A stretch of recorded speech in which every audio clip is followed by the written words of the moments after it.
Greetings to you all. I welcome you to the new session in the lecture series of mobile computing. I am Dr. Anveshni Dumala, working as an assistant professor in the Department of Information Technology in Vignan's Nirula Institute of Technology and Science for Women. So in the last class we have discussed what is carrier sensing, what is hidden terminal problem, and also we have seen exposed terminal problem with an example. So in today's class we are going to see near and far terminal problem. So consider the situation as shown in the figure. So we have different stations like station A, station B and station C. Each station has its own transmission range, right? So A and B are both sending with the same transmission power. So signal strength decreases proportional to the square of the distance. So B's signal drowns out A's signal, making C unable to receive A's transmission. So in the diagram you can observe it, right? So here station B is nearer to station C and A is far away from C. Okay, so signal strength decreases proportional to the square of the distance. So station B's signal drowns out A's signal, making C unable to receive A's transmission. So if C is an arbiter for sending writes, so B drown out A's signal on the physical layer, making C unable to hear out the signals that are sent by station A. So the near far effect is a severe problem of wireless networks using CDM, code division multiplexing. So all signals should arrive at the receiver with more or less the same strength, for which precise power control is to be implemented. So next one is multiplexing. So we have already seen this multiplexing concept in computer networks, but then we'll try to recall them again. So multiplexing describes how several users can share a medium with minimum or no interference. See, basically if the single communication channel is being shared by only two stations, then we cannot use the resources, network resources or bandwidth to its maximum capacity. Okay, so in order to increase the bandwidth utilization, we are making multiple stations to share the communication channel. But here there is one more problem. So if all the stations are connected to a single channel and if any two stations transmit the data simultaneously onto the channel, then what happens? Both the signals will get interfered with each other at some point of time in the channel. Okay, they get interfered with each other. We are calling that particular event as a collision. So this interference will make the signal garbled. Okay. So the frame is destroyed or corrupted. Again we need to retransmit the data. Okay. So the best thing is we should be able to make the stations to share the communications channel. At the same time, we should also make sure that no two signals collide or interfere with each other. So that is why this multiplexing concept has come. So with the help of this concept, we are able to send multiple signals simultaneously onto the same channel, avoiding the interference or at least with a minimum interference. So the best example of this multiplexing is highways that are divided into number of several lanes. In order to avoid the accidents or to reduce the rate of accidents, so we are dividing the whole highway into number of different lanes and each separate lane is allotted to particular vehicles, right? So for wireless communication, multiplexing can be carried out in 4 dimensions. So it is space, it is time, it is frequency, and the other one is code. So in this field, The task of multiplexing is to assign space, time, frequency and code to each communication channel with a minimum of interference and a maximum of medium utilization. So the team communication channel here only refers to an association of senders and receivers who want to exchange the data on the channel. Fine. So now let's see different multiple accessing methods that we have. So 4 methods we have in our syllabus.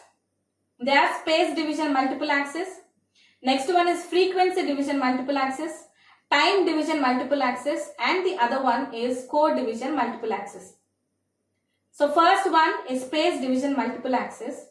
In this, we are segmenting the space into number of sectors, and each sector uses a directed antenna.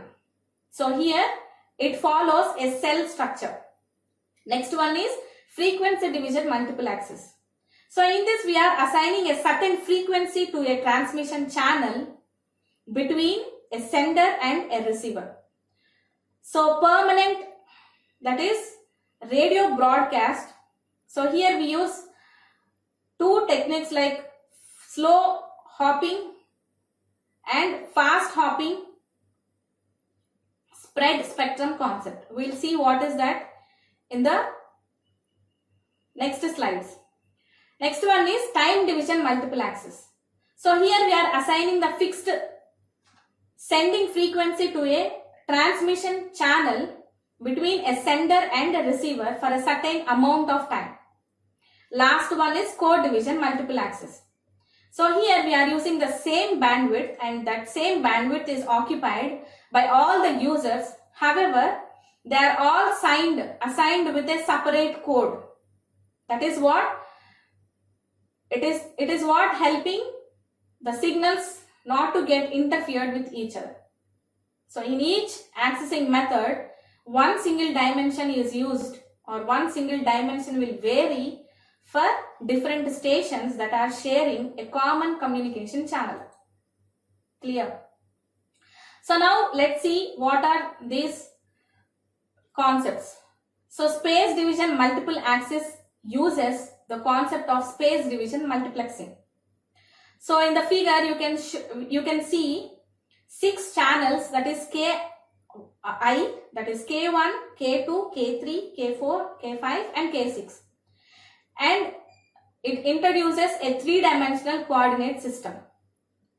Right? So it has 3 different coordinates. One is code, the other one is time, and the other one is frequency. Also here you can observe in space division multiplexing, the space SI is also shown in the diagram. So here space is represented via circles indicating the interference range. So how is the separation of different channels is achieved?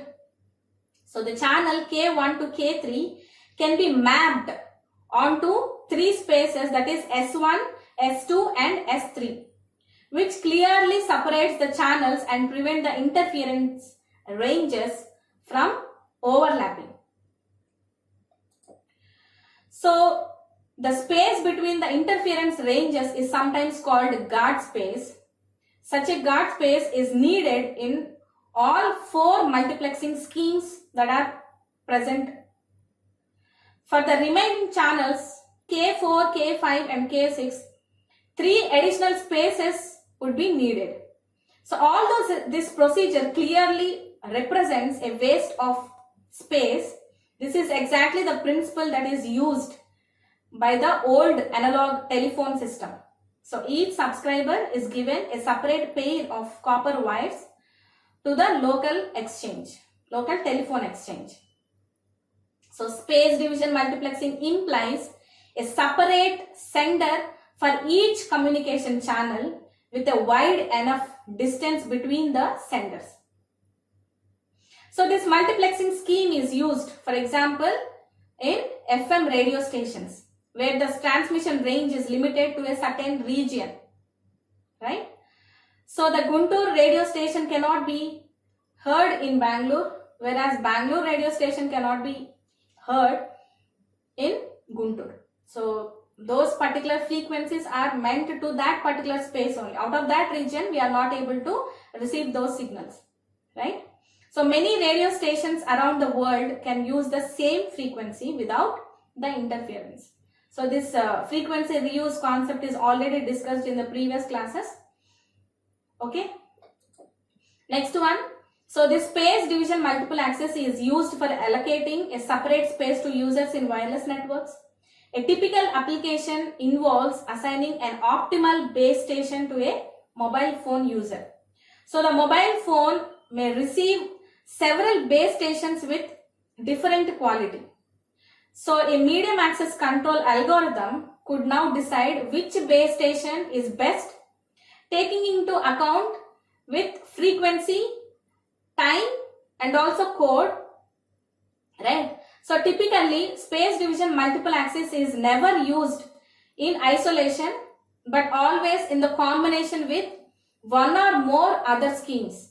Okay, so it is not used individual. In combination we use it, like space division multiplexing is not used individually, but in combination we are using it, like with combining with time division multiplexing, frequency division multiplexing or code division multiplexing.